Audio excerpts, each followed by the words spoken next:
Xin chào quý vị. Chào mừng quay trở lại kênh Trí tuệ Phạt học.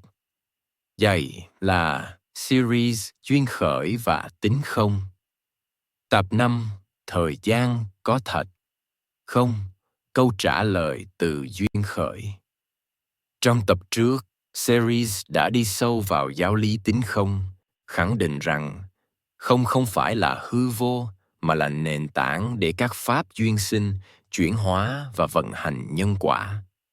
Trong mạch giảng về duyên khởi, Đức Dalai Lama không dừng lại ở việc phân tích bản chất của sự vật, mà tiếp tục soi sáng cách giáo lý này vận hành trong thời gian, trong hành động và trong toàn bộ tiến trình nhân quả.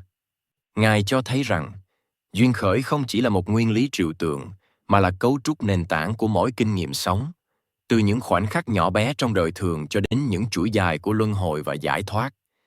Ngài khởi đầu bằng cách phân tích khái niệm thời gian.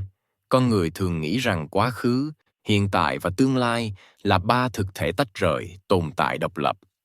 Tuy nhiên, khi quán chiếu sâu sắc, không thể tìm thấy một quá khứ tồn tại độc lập với hiện tại, cũng không thể tìm thấy một tương lai tách rời khỏi hiện tại.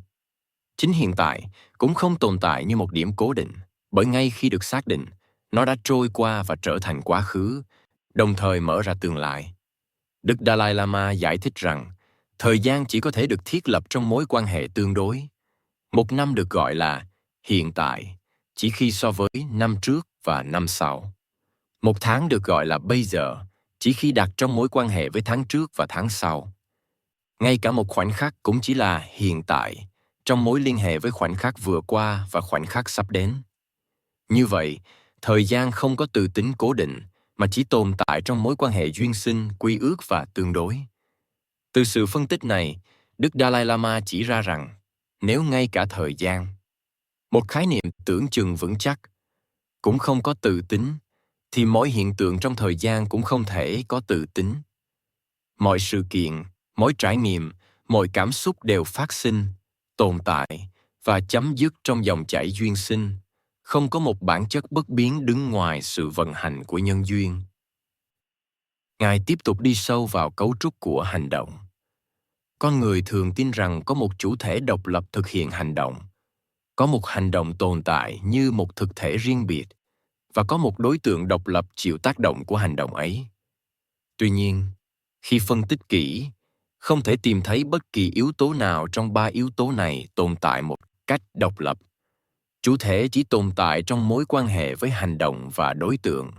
Hành động chỉ tồn tại trong mối quan hệ với chủ thể và đối tượng. Đối tượng cũng chỉ tồn tại trong mối quan hệ với chủ thể và hành động. Không có yếu tố nào có thể đúng riêng một mình. Đức Dalai Lama nhấn mạnh rằng, chính vì ba yếu tố này tồn tại trong các mối quan hệ tương thuộc, nên hành động mới có ý nghĩa và hậu quả.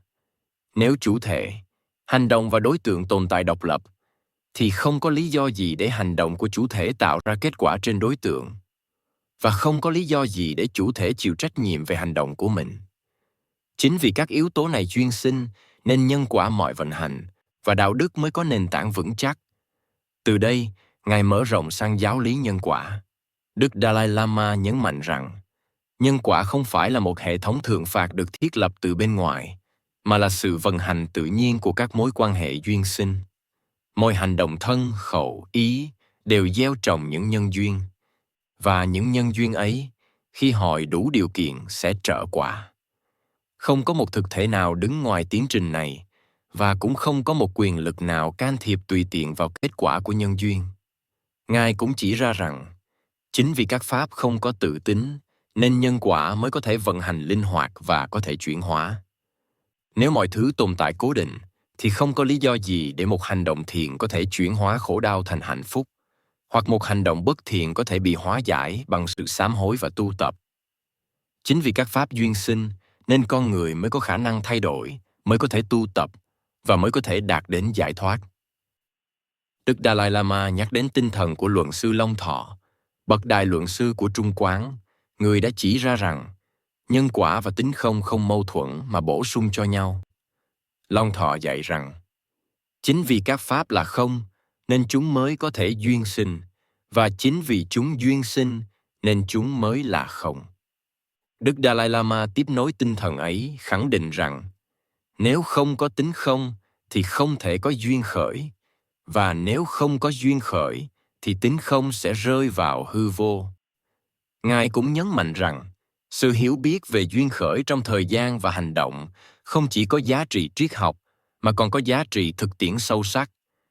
Khi hành giả thấy rằng mọi cảm xúc, dù là vui hay buồn, đều phát sinh do nhân duyên và sẽ chấm dứt khi nhân duyên thay đổi, thì tâm thức trở nên bình thản hơn.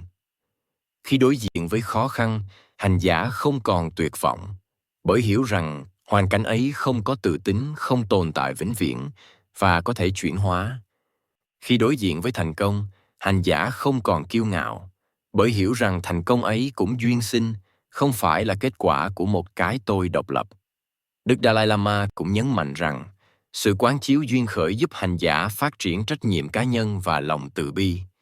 Khi hiểu rằng mọi hành động đều có hậu quả, hành giả trở nên cẩn trọng hơn trong lời nói, hành vi và ý nghĩ.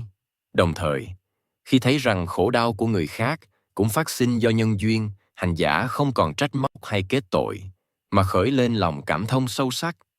Từ đó, hành giả không chỉ tìm cách giải thoát cho bản thân, mà còn khát vọng góp phần chuyển hóa khổ đau cho tất cả chúng sinh.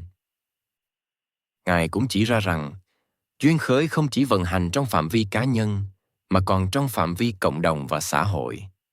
Những xung đột, bất công, khổ đau tập thể không phải là kết quả của một nguyên nhân đơn lẻ, mà là kết quả của vô số nhân duyên đan xen. Lịch sử, văn hóa, kinh tế, chính trị và tâm lý. Khi nhìn xã hội qua lăng kính duyên khởi, con người không còn tìm kiếm một thủ phạm duy nhất, mà tìm cách chuyển hóa các điều kiện, cải thiện các mối quan hệ và xây dựng những nhân duyên lành cho tương lai. Tập 5 khép lại ở đây, với trọng tâm là khẳng định rằng duyên khởi thăm sâu vào thời gian, hành động và nhân quả, tạo thành cấu trúc nền tảng của mỗi kinh nghiệm sống. Hiểu duyên khởi là hiểu rằng không có gì tồn tại độc lập, không có gì bất biến và không có gì nằm ngoài khả năng chuyển hóa. Sống với duyên khởi là sống với trách nhiệm, từ bi và trí tuệ.